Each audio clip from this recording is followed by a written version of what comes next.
வணக்கம் மக்களே, வாழ்க வளமுடன் நலமுடன் வாழ்க வையகம். நம்ம கந்த சஷ்டி திருவிழாவை கொண்டாடிக்கிட்டு இருக்கோம். இன்றைக்கி நம்ம 6வது நாள் வந்துட்டோம். ஏறக்குறைய நம்ம விரதத்தை நிறைவு செய்யறதுக்குன்னு ஒரு நாள் தான் இருக்குது. நம்ம ஏற்கனவே இதுக்கு முந்தின பதிவில் ஒரு நாள் எப்படி இருக்கணுன்றவங்களும் தொடர்ந்து 7 நாள் இருக்கிறவங்களுக்கு என்னென்ன தனிப்பதிவு போட்டிருக்கோம், அதை பாருங்கள். இப்போ இந்த பதிவு என்னென்னா, நமக்கு நிறைய பேருக்கு ஒரு முருகருக்கு நம்ம வழிபாடு பண்ணுங்க, ஒரு 4 பதிகம் சொல்லுங்கள் அப்படின்னு நிறைய பேர் கேட்டிருந்தாங்க. நம்ம சேனலில் ஏற்கனவே நிறைய சொல்லியிருக்கோம், டிஸ்கிரிப்ஷன் பாக்ஸில் அதை அட்டாச் பண்ணியிருக்கோம். இருந்தாலும் சொல்லுங்கன்னு சொன்னதுனால நான் என்ன பண்ணேன்னாக்கா, இப்போது தனியாக வீடியோ பேஸில், அது எல்லாமே ஆடியோ பேஸில் இருக்கும். இப்போ வீடியோ பேஸ்லேயே உங்களுக்கு அது சொல்லிடலாம். எத்தனை இதுன்னா, முருகருக்கு என்னென்ன பாடல்கள், பதிகங்கள், திருப்புகழ்கள் என்ன பாடுறேன், கந்தர் அலங்காரம், கந்தர் அனுபூதி என்ன இருக்கோ அதை நான் பாராயணம் பண்ணுறது இப்போ நான் வீடியோ பேஸில் கொடுக்குறேன். இது எல்லாத்தையுமே டிஸ்கிரிப்ஷனில் ஏற்கனவே கொடுத்துருக்கேன். திரும்பவும் அதை அட்டாச் பண்ணுறேன், பாருங்கள், உங்களுக்கு புரியும். வாங்க இன்றைக்கி பதிவுக்குள்ளே போகலாம்.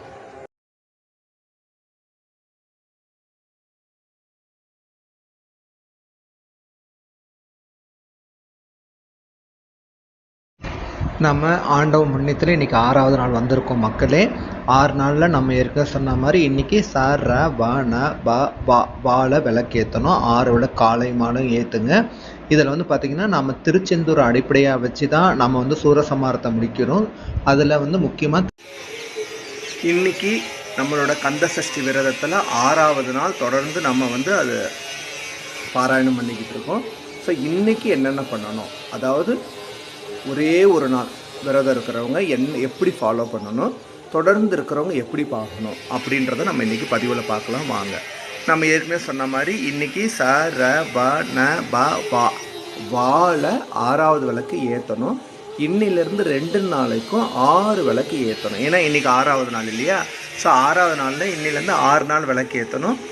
நாளைக்கும் காலை மாலை 2 நாளும் விளக்கேற்றணும். அதே மாதிரி 7வது நாளும் விளக்கு ஏற்றணும். 6 விளக்கு ஏற்றணும். நடுவில் ஓமுன்ற இடத்துல விளக்கு ஏற்றலாமான்னு கேட்குறீங்க. தாராளமாக ஏற்றலாம், தப்பு ஒன்றும் இல்லை. அந்த ஓமுங்கிறது அகல் விளக்காக இல்லாமல் சஷ்டி கந்தர் விளக்காக கூட வச்சுக்கலாம், தவறே கிடையாது. அப்படி இல்லையே, உங்கள் விக்கிரகம் இருக்குது, எங்ககிட்ட ஒரு முருகர் படம் இருக்குது, அந்த இடத்துல நடுவில் வச்சு கூட பண்ணலான்னா தாராளமாக பண்ணலாம். இது நம்ம விருப்பம்தான். சரி, இன்றைக்கி நம்ம சட்கோணம் கோலம் போட்டாச்சு, என்ன பண்ணியாச்சு. இப்போ நம்ம முதல்ல ஒரு நாள் விரதம், எங்களால் 5 நாள் இருக்க முடியலைங்க, நாங்கள் ஒரே நாள் விரதம் இருக்கோம் அப்படின்றவங்களுக்கு நம்ம இன்றைக்கி பதிவு பார்த்துடலாம். ஃபஸ்ட்டு என்ன பண்ணணும்னு சொல்லிட்டேன். இப்போ ஒரே ஒரு நாள் தாங்க நாங்கள் இருக்க போகிறோம் அப்படின்னா, ஃபஸ்ட்டு என்ன பண்ணுங்க, காலையில் 6 மணிக்குள்ளே, எப்போ சொல்கிற அதே தான், 6 மணிக்குள்ளே நம்ம சூரிய உதயத்துக்குள்ளே நாம் காப்பு கட்டிக்கலாம். ஸோ விரதம் இருக்கிறவங்க எல்லாருமே அன்றைக்கி ஒரு நாள் காப்பு கட்டிக்கிறவங்க கட்டிக்கலாம், இல்லை கட்டிக்காமே இருக்கலாம். ஏன்னா ஒரே ஒரு நாளுங்கிறனால அது ஒன்றும் தவறு கிடையாது. உங்களோட விரத முறையை நீங்கள் தீர்மானிச்சுங்க, எப்படி இருக்க போகிறீங்க. ஒரு நாள்னால காலையில் மதியம் 2 வேளை தான், சாயங்காலம் எப்படி சூரசம்ஹாரம் நடக்கும். சூரசம்ஹாரம் முடிஞ்ச உடனே நாம் என்ன பண்ணணுன்றது நான் சொல்கிறேன். அப்போ நீங்கள் 2 வேளையோடு முடிச்சுக்கிறீங்க அப்படின்னா அதுதான் இன்றைக்கி ஒரு நாளோட கணக்கு, ஓகேங்களா. இப்போது இதில் என்ன பண்ணணும், ஒரு நாள் இருக்கிறவங்க காலையில் எழுந்து குளிச்சுட்டு, நமக்கு இன்றைக்கி ஒரு நாள் தான் இருக்கிறாங்கன்னா தலை குளிச்சுட்டு சுவாமிக்கு உங்களுக்கு என்ன திருப்புகழ் தெரியுதோ படிங்க, ஒரு நெய்வேத்தியம் வைங்க, 6 விளக்கு ஏற்றுங்க. எது செய்கிறோமோ இல்லையோ ஓம் சரவணபவன்ற அந்த மந்திர தொகுப்பை தினந்தோறும் உச்சாரணம் பண்ணுங்க. காலை மாலை 108 தடவை படிங்க. கந்த சஷ்டி கவசம் 108 தடவை படிங்க.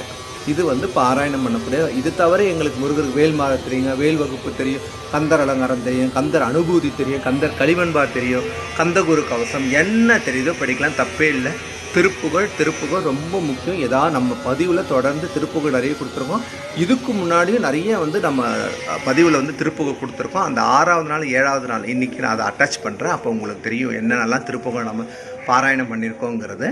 அது தவிர இப்போ சாமிக்கு என்ன பண்ணணும் பார்த்தியாச்சு. என்ன பண்ணணும், ஒரு நெய்வேத்தியம் வைக்கணும்னு சொன்னோம் இல்லையா. 6 நாள் இருக்கிறவங்க, அதாவது 6வது நாள் இன்றைக்கி ஒரு நாள் இருக்கிறவங்க, அந்த நெய்வேத்தியம் காலையில் வைக்கிறீங்க இல்லையா, அதை மட்டும் சும்மா ஒரு பால் வைக்கிறீங்களா, கொஞ்சம் ஒரு ஸ்பூன் எடுத்துக்கோங்க. இல்லை சக்கரை பொங்கல் செய்கிறோமா, அதில் கொஞ்சம் எடுத்துங்க. பிரசாதமாக அதை எடுத்துக்கலாம், தப்பு கிடையாது. சுவாமிக்கு வைக்கிற நெய்வேத்தியம். இல்லை நாங்கள் கோயிலுக்கு போகிறோம், அபிஷேகம் பார்க்குறோம், அவங்க பொருள் கொடுத்தாங்கன்னா அதுக்குண்டான அபிஷேக பொருட்களை தாராளமாக சாப்பிட்லாம், தவறு எதுவுமே கிடையாது, ஓகேங்களா. இப்படியே கண்டினியூ பண்ணிகிட்டே வாங்க. மதியம் அப்படியே சுவாமிக்கு வந்து இது பண்ணுங்கள். நல்லா ஏற்கனவே சொல்லியிருக்கோம், ஒரு பொழுது இருக்கிறவங்க மதிய நேரத்தில் பகல் பொழுதில் உறங்கக்கூடாது, இரவில் தாராளமாக உறங்கலாம். ஸோ இப்போ உங்கள் கோவிலில் எப்போ வந்து சூரசம்ஹாரம்னு கேட்டுக்குங்க. அதுதான் இப்போ நம்ம இன்றைக்கோட வந்து நாயகன், விழா நாயகன்னா சூரனை வதம் செய்யும் நாள் 6வது நாள். ஓகேங்களா? 5வது நாளே அவர் என்ன பண்ணுவார், போய் சிக்கலில் வேல் வாங்கி செந்தூரில் சம்ஹாரம்ன்றதான் நம்ம எல்லாருக்கும் தெரியும். அதுதான் கரெக்டும் கூட, அது எல்லாருக்குமே தெரிஞ்ச விஷயம்தான். இப்போ 6வது நாள் இருக்கிறீங்க. ஸோ கோவிலில் எப்போ வந்து இது பண்ணுறாங்கன்னு கேட்டுக்குங்க. சூரசம்ஹாரம் போங்க பாருங்கள். இல்லைங்க எங்கள் பக்கத்தில் கோயிலே கிடையாதுங்க, நாங்கள் சூரசம்ஹாரம் எப்படிங்க பார்க்குறது அப்படின்னா, எல்லா சேனல்லையும் இன்றைக்கி ஒளிபரப்புவாங்க. ஓகேங்களா? வீட்டில் இருந்தே கூட சூரசம்ஹாரத்தை பார்க்கலாம், எந்த தவறுமே கிடையாது. என்ன பண்ணுங்கள், பார்த்துக்கிட்டே இருங்க. எப்போ சூரன் தலை விழுகிறதோ விழுந்த உடனேயே, ஓகேங்களா, விழுந்த உடனேயே நீங்கள் வந்து போய் குளிச்சிடணும் தலைக்கு. ஏன்னா அது ஒரு முறை. அது முடிச்சுட்டு வந்து தான் நீங்கள் சுவாமிக்கு படையல் போடுறதோ, திரும்பி பூஜை பண்ணி நமக்கு நைவேத்தியம் வைக்கிறதோ எல்லாமே வந்து அதுக்கப்புறம் தான். அது என்ன டைமோ அந்த டைம் தான் நம்ம அதை ஃபாலோ பண்ணணும். ஐயோ எங்கள் இடத்துலலாம் வந்து 8 மணி 9 மணி 10 மணி ஆகிடுங்கனாலும் அதுதான் கணக்கு. ஓகேங்களா? இல்லை எங்களால் அவ்வளோ நேரம்லாம் அந்த ஒரு நாள் இருக்க முடியாது, ஃபுல்லாக இருக்க முடியாதுன்றவங்க இன்னொரு முறையும் இருக்குது. என்னென்னா, திருச்செந்தூரை அடிப்படையாக வைத்து விரதத்தை முடிக்கலாம், தவறில்லை. ஏன்னா திருச்செந்தூரில் மதியம் 3 மணிலேருந்தே ஆரம்பிச்சிடும், விழா 4:30 மணிக்கு மேலே ஆரம்பிக்கும். ஓகேங்களா? 6க்குள்ளே முடிஞ்சிடும். அது உங்களுக்கு தெரியும், சேனலில் பார்ப்பீங்க. அந்த டைமை நீங்கள் கணக்கில் வச்சுக்கிட்டு கூட உங்கள் விரதத்தை நீங்கள் நிறைவு செய்யலாம். இதுதான் வந்து விரதத்தை ஒரு நாள் இருக்கிறவங்க. அவங்க என்ன பண்ணணும்னா, சூரன் தலை விழுந்தோன்னே வீட்டுக்கு வந்து குளிச்சுட்டு நெய்வேத்தியம் வைக்கணும். முடிஞ்சவங்க 6 சாதம் செஞ்சு வைங்க, இல்லையா ஏதாவது ஒரு சாதமாவது செஞ்சு வைங்க, தவறு கிடையாது. அதே மாதிரி இன்றைக்கி ஒரு நாள் நீங்கள் எல்லாம் பூஜை பண்ணி திருப்புகழ் எல்லாமே படிங்க, கந்தசஷ்டி கவசம் படிங்க. விரதத்தை பூர்த்தி செஞ்சுட்டு முருகர்கிட்ட சொல்லுங்கள், முருகா என்னோடய விரதத்தை என்னால் இந்த வருஷம் ஒரு தடவை தான் இருக்க முடிஞ்சுது, ஒரு நாள் தான், அடுத்த வருஷம் உன்னோட கருணைனா நான் 7 நாளுமே இருக்கணும்னு வேண்டிக்கிட்டு இந்த வேண்டுதலை உங்ககிட்ட வச்சுருக்கேன், இது எனக்கு எப்படியா நிறைவேற்றி கொடு அப்படின்னு கேட்டுட்டு உங்கள் விரதத்தை முடிச்சுக்கலாம். காப்பு கட்டியிருக்கீங்களா, பெரியவங்களை வச்சுட்டு அந்த காப்பை கட்டிடுங்க. இல்லைங்க நாங்கள் கலசம் வச்சுருக்கிறோம், கலசம் ஒரு நாளும் கலசம் வச்சுருக்கோன்றவங்க, கலசத்தில் என்னென்ன பொருள்லாம் போட்டிருப்போம் நம்ம சேனலில் நிறைய போட்டிருக்கோம், மங்கள பொருள்லாம் போட்டிருப்போம், அதெல்லாம் வீட்டுக்கு யூஸ் பண்ணிக்கோங்க. தண்ணி வைங்க, அரிசி வைக்கணும்னு அவசியம் கிடையாது. இல்லைங்க நாங்கள் பரம்பரைப்படியாக அரிசி தான் கலசம் வைக்கிறோன்னா தாராளமாக அதையே வச்சுக்கோங்க. தண்ணி வைக்கிறவங்க ஒன்றும் பிரச்சனை இல்லை, அதில் போட்டிருக்கிற காசு எடுத்து வச்சுக்கலாம். அதில் போட்டிருக்க எலுமிச்சம்பழம் பூஜை ரூம் வச்சுருங்க. அது என்றைக்கு இதாகுதோ அது அன்றைக்கி எடுத்து போட்டுக்கலாம்.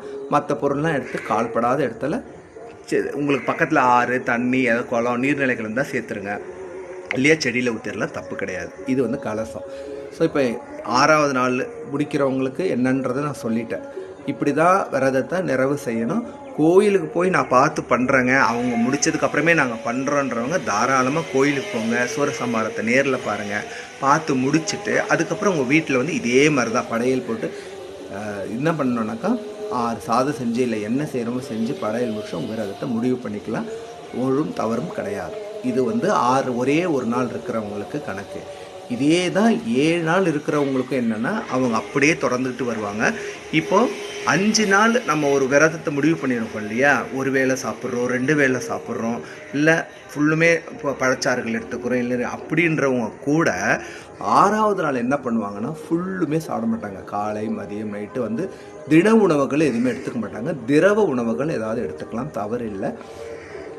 திரவ உணவுகளை எடுத்துக்கிட்டு 7வது நாள் திருக்கல்யாணம் முடியுது இல்லையா, அதுக்கப்புறம் முடிச்சுட்டு வந்து வீட்டுக்கு வந்து அவருக்கு பாராயணம் பண்ணணும். என்ன, அவர் எப்படி திருக்கல்யாணத்தில் முடித்து சந்தோஷமாக இருப்பாரோ அவருக்கு நம்ம வீட்டுக்கு வந்து நல்ல தலைவாழை இலை போட்டு கல்யாண விருந்துக்கு எப்படி ஒரு சமையல் செஞ்சு நம்ம இது பண்ணுவோம் அந்த அளவுக்கு நம்ம செய்யணும். அந்த அளவுக்கு முடியாதுன்றவங்க கூட சாதம், சாம்பார், வடை, பாயாசம் இது போதும்.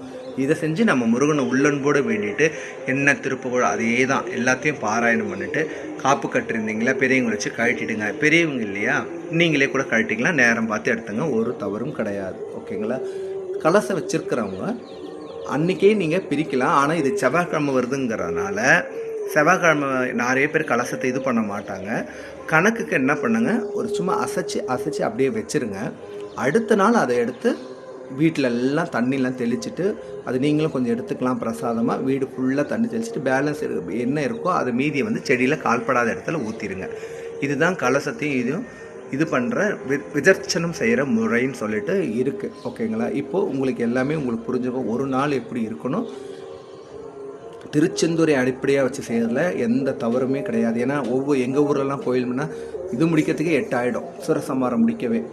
ஆனால் நாங்கள் பக்கத்தில் தான் அது போயிட்டு வந்து தான் எல்லாம் செய்வோம். பட் நம்மளால் சிலரால் முடியாதுன்றவங்க தாராளமாக திருச்செந்தூர் அடிப்படையாக வைத்து பண்ணலாம். இது 7வது நாள் எப்படி நாம் வந்து இது பண்ணணும்ன்றது நான் தனிப்பதிவாகவே தரேன், பாருங்கள். இப்போ உங்களுக்கு மக்களே 6 நாள் விரதம் இருக்கிறவங்க எப்படி இருக்கணும், ஒரே ஒரு நாள் 6வது நாள் மட்டும் விரதம் இருக்கிறவங்க எப்படி இருக்கணும், அது சொல்லியாச்சு. 7வது நாள் நாளைக்கு என்னங்கிறத நான் தனிப்பதிவாக தரேன். இதுக்குண்டான திருப்புகழ் என்ன, எதிரிகள் தொல்லை விடுபடும். ஏன் இன்றைக்கி சூரனை வதம் செஞ்சார். சூரனை வதம் செஞ்சதுனால நம்ம இன்றைக்கி திருப்புகழ் படிக்கிறனால என்ன நமக்கு பலன் கிடைக்கும்னா, நம்மளை சுற்றியுள்ள எதிரிகள், அக எதிரிகளாக இருந்தாலும் சரி, புற எதிரிகளாக இருந்தாலும் சரி. புற எதிரிகள் இன்றைக்கி யாருமே இல்லைங்க, அக எதிரிகள் கண்டிப்பாக எல்லாருக்கும் இருப்பாங்க. என்னது, பொறாமை, வன்மம், மாயை என்னும் அந்த மும்மலங்களை வந்து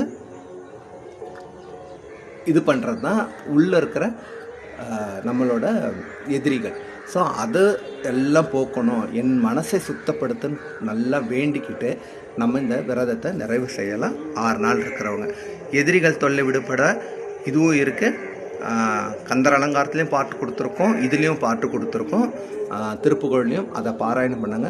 எந்த வேண்டுதலுக்காக இருக்கீங்களோ அதுக்கு உண்டானது இந்த எல்லா நாளும் நீங்கள் பாராயணம் பண்ணுங்கள். அப்படியே தொடர்ந்து 48 நாளும் பாராயணம் பண்ணுங்கள். தப்பு ஒன்றும் கிடையாது, கண்டிப்பாக நிறைவேறும். இந்த வருஷம் நீங்கள் என்ன வேண்டிட்டீங்களோ கண்டிப்பாக அடுத்த வருஷம் நடந்தே தீரும். அதில் எந்த மாற்றமும் கிடையாது, அதுக்குள்ளேயே நடந்துடும். அப்போ நீங்கள் அடுத்த சஷ்டிக்கு முருகருக்கு நன்றி சொல்லுவீங்க. என்ன மக்களே, நம்ம சேனலில் இந்த பதிவு உங்களுக்கு பிடிச்சிருக்குன்னு நினைக்கிறேன். உங்கள் உற்றார் உடனே எல்லாருக்கும் ஷேர் பண்ணுங்கள். நம்ம சேனலை இது வரைக்கும் சப்ஸ்கிரைப் பண்ணலைன்னா சப்ஸ்கிரைப் பண்ணிக்கோங்க. உங்களுக்கு உண்டான பெல் பட்டன் அழுத்துங்க, நோட்டிஃபிகேஷன்ஸ் உடனுக்குடனே வரும். நன்றி, வணக்கம். நாம் இன்றைக்கி பார்க்க வேண்டிய திருப்புகழ் என்ன, கந்தர் அலங்காரம் என்னன்னா, அருணகிரிநாதர் அழகாக வந்து நமக்கு அன்றைக்கே சொல்லிட்டு போயிருக்காரு. எதிரிகள் கிட்டேருந்து தொல்லையிலேருந்து விடுபடணுமா, அதுக்கு ஏன்னா இன்னைக்கு சூரன் எதிரி தானே. ஆனால் அந்த எதிரியை கூட அவர் அழிக்காமல் தன்வசமே மாற்றிக்கிட்டாரு, மயிலாவும் சேவலாவும். எதிரின் தொல்லையிலிருந்து விடுபட திருப்புகழ் என்ன தெரியுமா, அதிரும் கடல் பணிந்து அடியேனுள் அபயம் புகுவதென்று நிலைக்கான இதயம் தனிலிருந்து கிருபையாகி இடர் சங்கைகள் கலங்க அருள்வாய எதிரங் குறைவரின்றி நடமாடும் இறைவன் தனது பங்கிலுமை வாழா பதியெங்கிலும் இருந்து விளையாடி பல குன்றிலும் அமர்ந்த பெருமாளே. அவரோட சலங்கு அதிருமா அவர் இருக்கிற இடத்துல. கொல்லித்தலையில் எறும்பது போல குலையும் மென்றன் உள்ள துயரை எழுத்தருளாயே கொடிமுத்தன் தெல்லி கொழிக்கும் கடற்செந்தின் மேவிய சேவகனே, வள்ளிக்கு வாய்த்தவனே, மயிலேறிய மாணிக்கமே. எவ்வளவு அழகா அவர் இந்த பாடலை நம்ம கொடுத்துருப்பாங்க. இது வந்து கந்தர் அலங்காரம். கந்தர் அலங்காரம் மொத்தம் 100